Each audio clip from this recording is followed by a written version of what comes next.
ఏం చెప్పిందంటే మన అవసరాలు సంతృప్తి పరచడానికి ఉపయోగపడేది ఏదైనా సరే అది ఏమంటారు, వనరులు అంటారు. మీ చుట్టూ ఒకసారి పరిశీలిస్తే అనేక వనరులు మీరు గమనించవచ్చు. తాగేదానికి ఏం కావాలంటాం? తాగినప్పుడు దాహం వేసింది ఏం చేస్తారు? మీరు వాటర్ తాగుతారు. తాగినప్పుడు దాన్ని ఏమంటారు?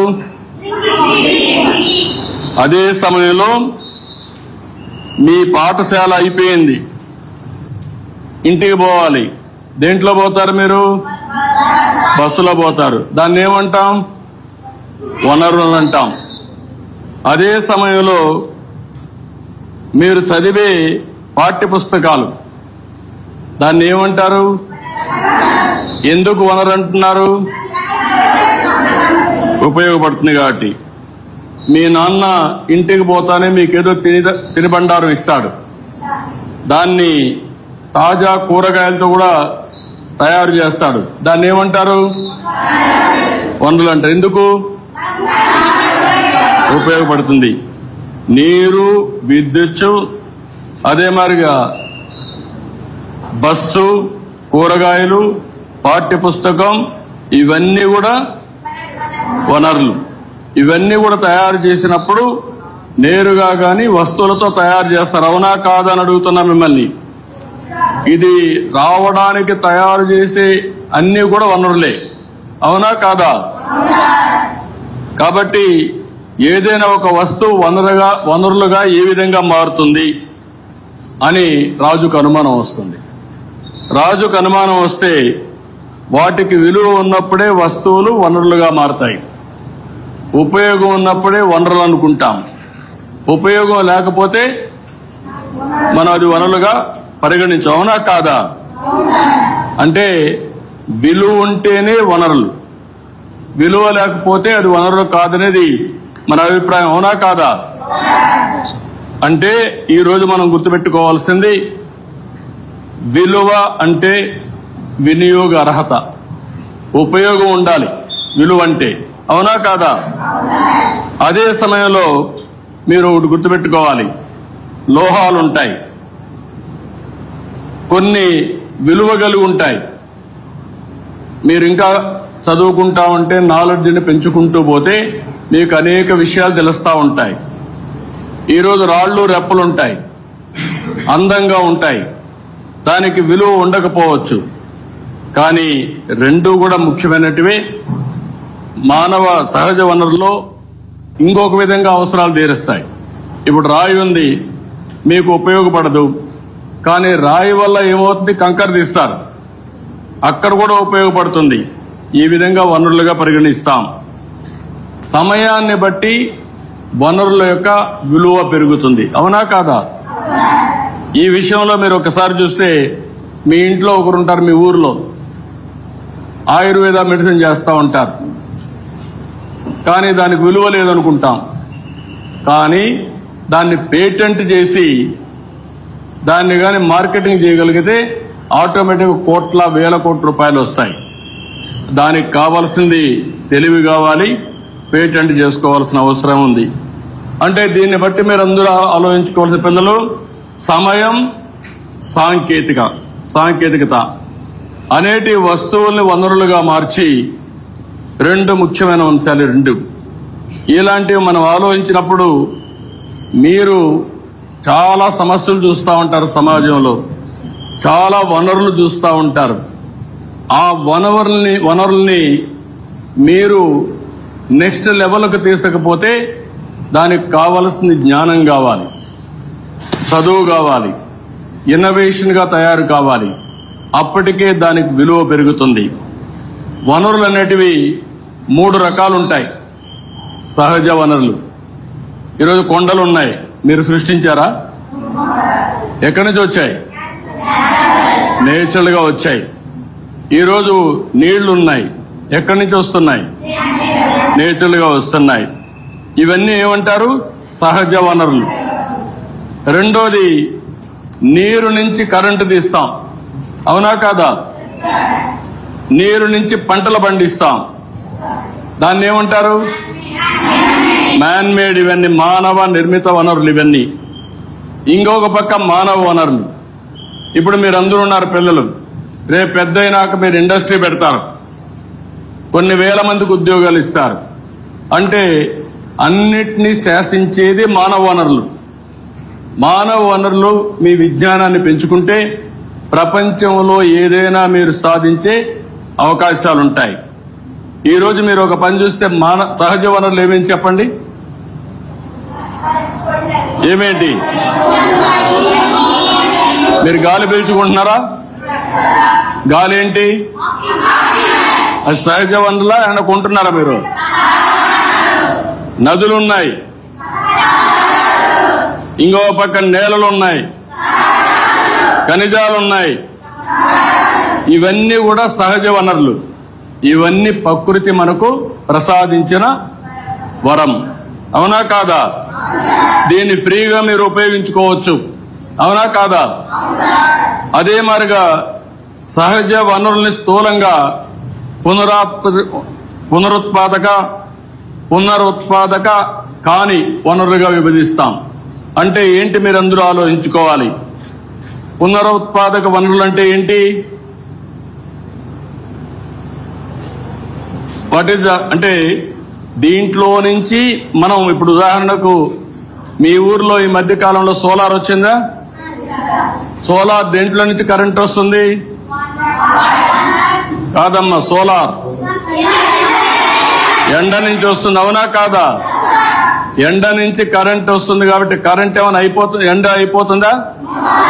తెల్లవారితే ఎండ వస్తుందా లేదా? కాబట్టి దీన్ని ఏమంటారు? పునరుత్పాదక వనరులు. అవునా కదా? అంటే అన్ఎండింగ్ అన్నమాట. ఎంత కరెంటు కావాలన్నా ఉత్పత్తి చేసుకోవాలంటే మీ ఇంటి పైన మీరేం చేయాలి? సోలార్ ప్యానెల్ పెట్టుకుంటే దేనికి ఉపయోగించుకోవచ్చు? ఇంటికి వాడుకోవచ్చు. నువ్వు సైకిల్ గాని ఈవీ సైకిల్ తీసుకుంటే ఏ మాత్రం తొక్కే పని లేకుండా ఇంట్లో నుంచి నేరుగా స్కూల్కు రావచ్చు, స్కూటర్ మారిగా. అవునా కాదా? అది పునరుత్పాదక వనరులు. పునరుత్పాదకం కాని వనరులు అంటే ఏమున్నాయి? మీకు ఒక ఐడియా ఉందా? అంటే ఒకసారి ఈరోజు కొన్ని వేల సంవత్సరాల నుంచి భూమిలో బొగ్గు వస్తుంది. అవునా కాదా? సహజ వనరులు వాయువు వస్తుంది, పెట్రోల్ వస్తుంది. ఇవన్నీ ఎక్కడి నుంచి వస్తాయి? భూమిలో నుంచి వస్తాయి. అవి ఎన్ని సంవత్సరాలు, కొన్ని యుగాలుగా, తరాలుగా ఉండి అక్కడి నుంచి అభివృద్ధి అవుతాయి. అవునా కాదా? అది దీన్ని ఈ రెండు కూడా మనం గుర్తుపెట్టుకోవాల్సింది. ఇలాంటివన్నీ కూడా మీకు ఒక ఐడియా ఉండాల్సిన అవసరం ఉంది. ఇంకో పక్క మానవ నిర్మిత వనరులు అంటే మీరు మనం ఏం చేయగలుగుతాం అనేది గుర్తుపెట్టుకోవాలి. ఈ రోజు మీరు ఒకసారి చూస్తే ఇనుము ఉంది. ఇనుముకు కావాల్సిన రా మెటీరియల్ ఎక్కడి నుంచి వస్తుంది? ఐరన్ ఓర్ కావాలా? ఎక్కడి నుంచి వస్తుంది? భూమి నుంచి వస్తుంది. అక్కడి నుంచి ఇనుము తయారు చేస్తారు, దాంతో వస్తువులు తయారు చేస్తారు. ఏమేమి తయారు చేస్తారు? ఇప్పుడు మీ ఊర్లో ఇక్కడ ఉంది, అడుంది, అదేంటది? విండో పైన ఉండే స్టీల్ ఉంది, పైన వేశారు కదా, కనపడదు కదా?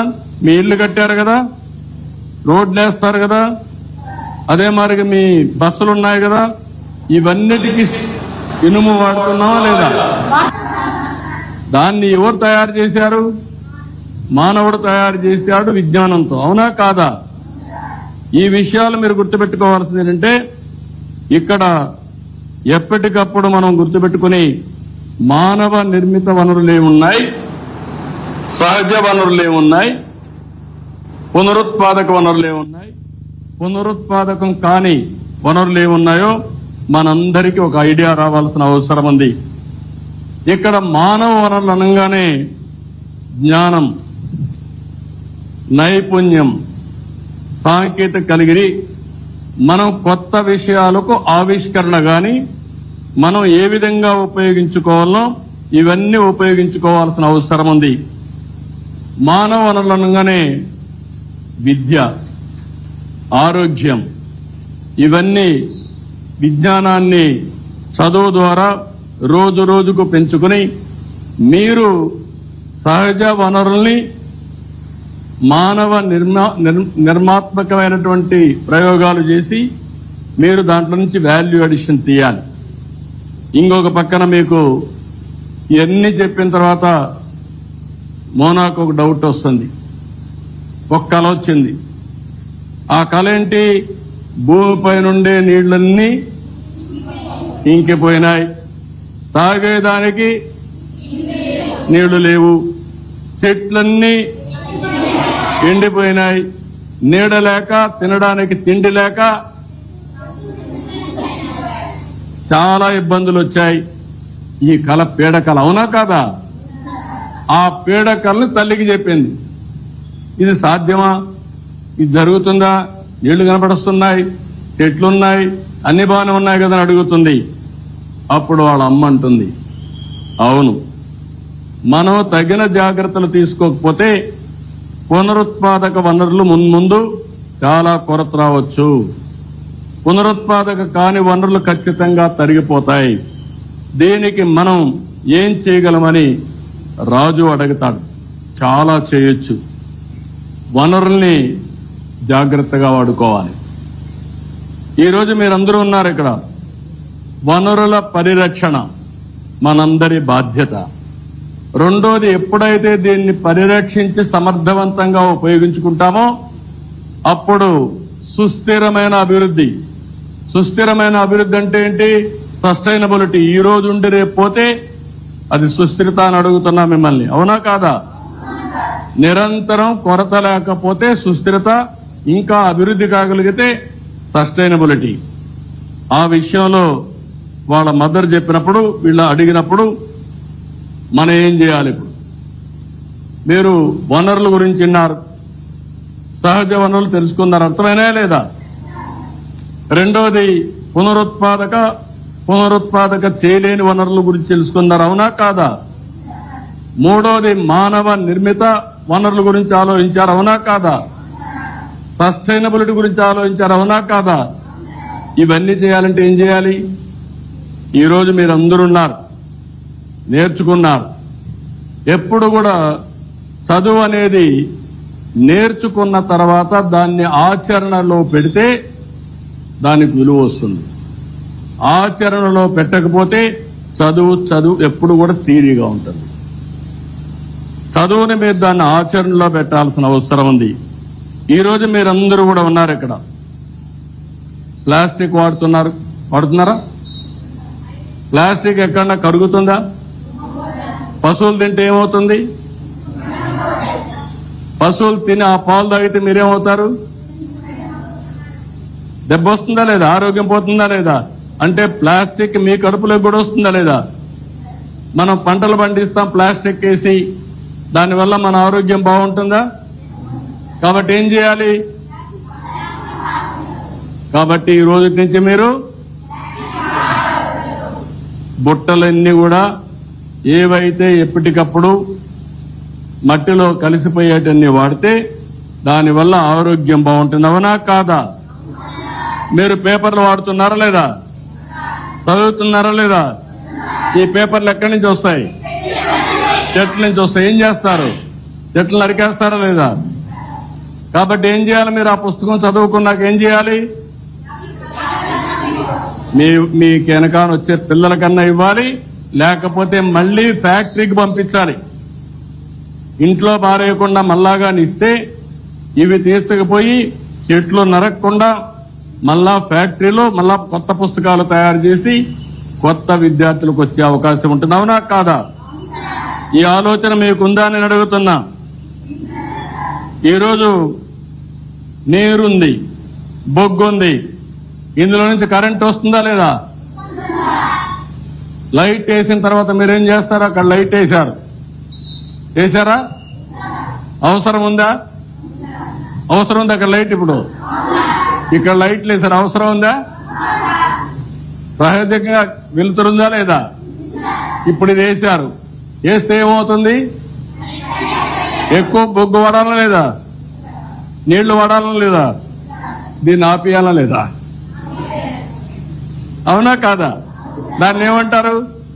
సామాజిక బాధ్యత, అవునా కాదా? ఇలాంటివన్నీ కూడా మీరు గుర్తుపెట్టుకోవాల్సింది. ఇవన్నీ ఇంట్లో నీరు వృధాగా పోతుంది, అవునా కాదా?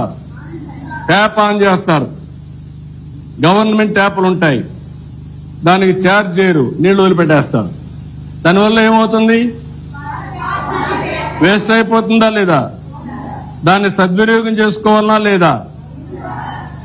అందుకే మీరందరూ గుర్తుపెట్టుకోవాల్సింది, ఒక వ్యక్తి అనుకుంటే ఇది సాధ్యం కాదు, కొంతవరకే అవుతుంది. అందరం అనుకుంటే ఉద్యమం అవుతుంది.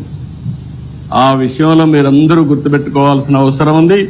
పిల్లలు చదువుకున్నప్పుడు చదువు అనేది విజ్ఞానాన్ని ఇస్తారు, చదువు అనేది నైపుణ్యాన్ని నేర్పుతుంది. మీరు ఏం చేయాలో మీకు ఆలోచన రేకెత్తిస్తుంది. చదువుకున్న వాళ్ళకి చదువుకోలేని వాళ్ళకి అదే వ్యత్యాసం. ఈరోజు వనరుల గురించి మనం చదువుకున్నాం, ఇది మనం ఆచరిస్తామా? నమ్మకమేనా? మీరు మార్పు తీసుకొస్తారా? నన్ను నమ్మమంటారా? కాబట్టి ఇది అమలు చేస్తామని గట్టిగా చప్పట్లు కొట్టి అందరూ చెప్పండి.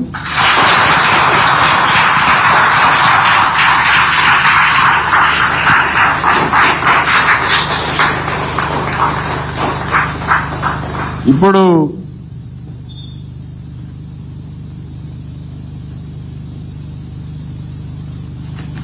మీకు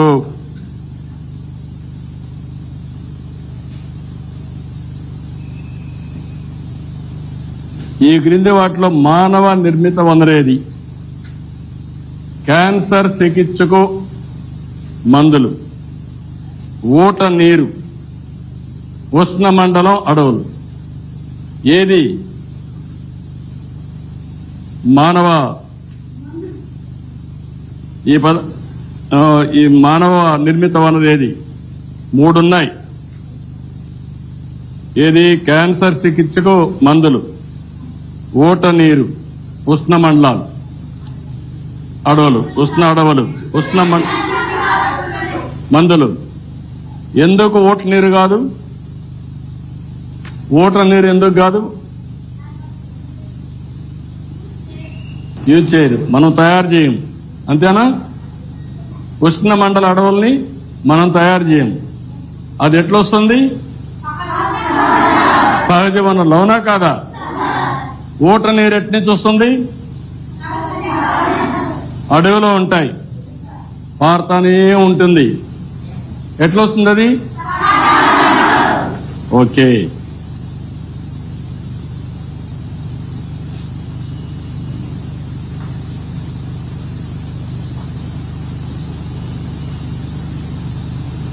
ఇప్పుడు చెప్పండి, పునరుత్పాదకం కాని వనరులు, పరిమిత విలువ ఉన్నవి, మానవులచే తయారు చేయబడినవి, నిర్జీవ వస్తువుల నుంచి ఉద్భవించినవి.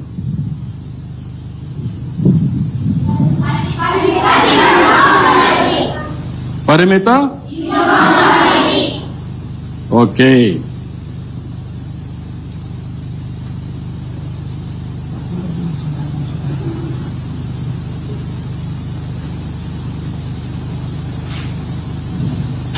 Okay, good. ఇప్పుడు మీరేమైనా చెప్పాలంటే చెప్పండి నాకు. పేటెంట్ అంటే ఏంటి? పేటెంట్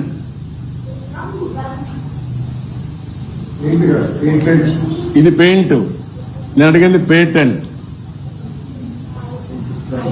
మీ పుస్తకంలో పెట్టాం ఐడియాని. ఇప్పుడు మీరు ఒక వస్తువుని తయారు చేస్తారు, మీరు సమాజంలో చూస్తూ ఉంటారు,